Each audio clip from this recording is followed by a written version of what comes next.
O livro Cantares de Salomão ou Cântico dos Cânticos, cuja todo o livro escrito foi inspirado pelo Espírito Santo, embora escrito pelo rei de Israel quando estava na presença do Senhor diante do Deus vivo, o qual manifestou sua glória num diálogo frente a frente fazendo promessa.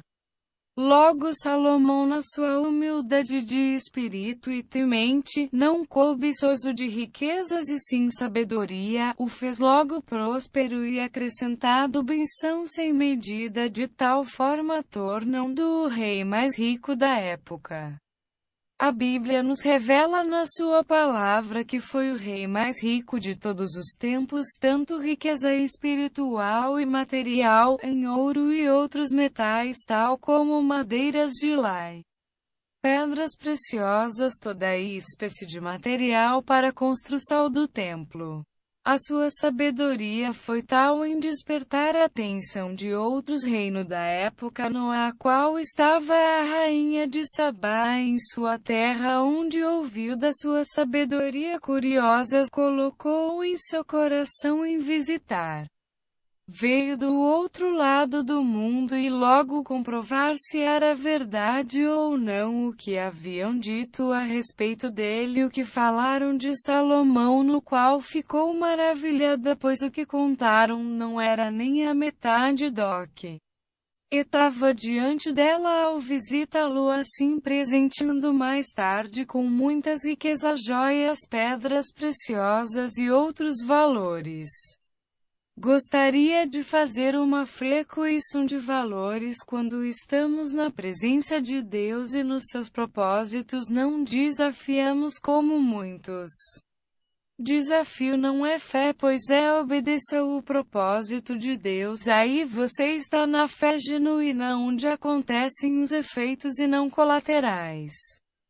Acredito que era costume da época de cordialidade entre reis, sendo assim agradavam uns aos outros com presentes valiosos, talvez uma forma de expressar poder, prosperidade e autoestima.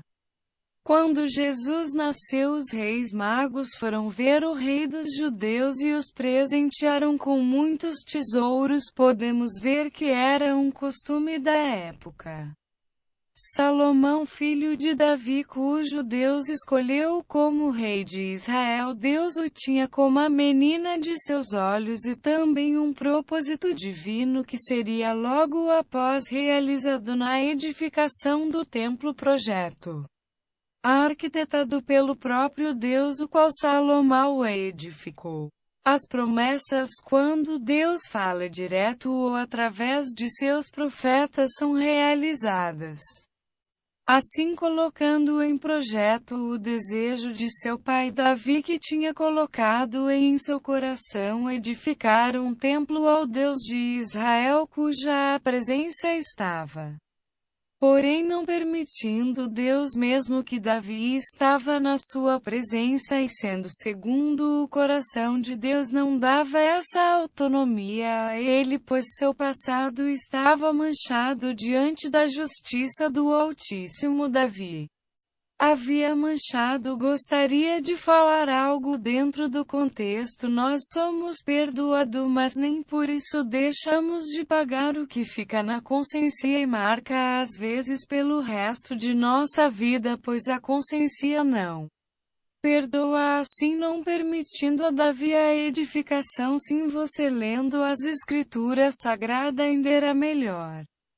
Neste momento gostaria de chamar sua atenção à preocupação e carinho, o zelo pela sua palavra, palavra de Deus, o mesmo carinho em que trouxe um outro projeto do seu Filho amado Jesus o Cristo, onde se revelou entre nós a sua própria vontade posterior. Primeiro edificando o templo, mostrando ao próprio homem a condição na edificação, pois ele próprio nos revela caso o homem poderia edificar uma casa para Deus, ele não mora em casa edificada por mãos humanas, por isso enviou seu próprio Filho.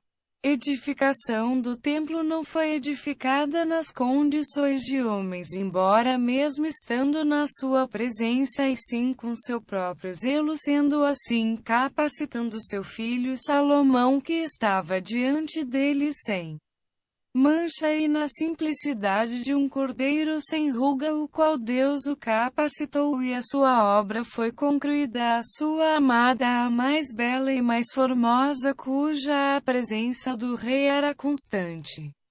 No livro de Cantares, Salomão podemos perceber o seu amor pela sua amada, onde, a uma égua dos carros de Faraó, eu te comparo, ó amada minha, tendo duplo sentido, Deus expressando o seu amor, e é uma expressão que gostaria de chamar sua atenção para sua amada, expressão maior de Deus que podemos ver, sendo podendo até dizer apalpada aos olhos carnais em seu Filho unigênito, expressão de amor inquestionável da paixão pela sua amada. Assim, neste momento estou falando pelo Espírito Santo de Deus, sentindo a presença de Deus. Ele usou o escritor numa expressão apaixonadamente da sua amada.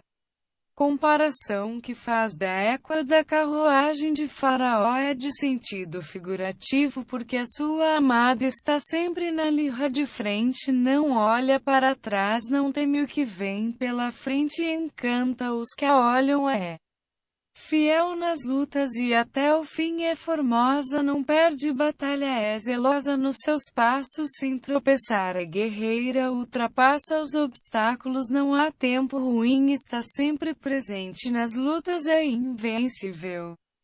Poderia ficar até amanhã qualificando a égua de Faraó, ainda vou dizer mais, a mais bela entre todas, a mais perfeita, a escolhida, a prendada. Podemos até nos orgulhar de fazer parte dessa carruagem cujo Rei nos honra, nos governa, cuida com zelo e com todo carinho, sendo este derrama seu próprio sangue por nos dar sua vida. Assim acredito que ninguém dá a sua vida pela sua égua, mas estou falando de um rei que dá sua vida pela sua égua e deu por amor incomparável.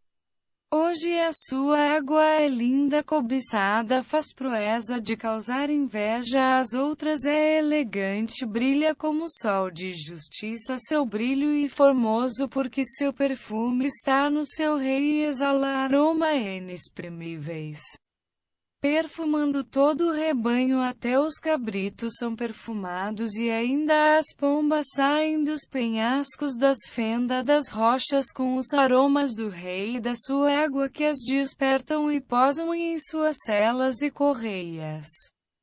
Numa ornamentação perfeita, numa alegria de festa que só haverá no vindouro, onde olhos não viram nem ouvido ouviram o banquete que o rei preparou para sua amada. Faço agora um apelo, não deixe essa carruagem passar, mas embarque nela, o rei ele te espera de braços abertos, e todos vão festejar, o coral vai cantar suas boas-vindas. Amém.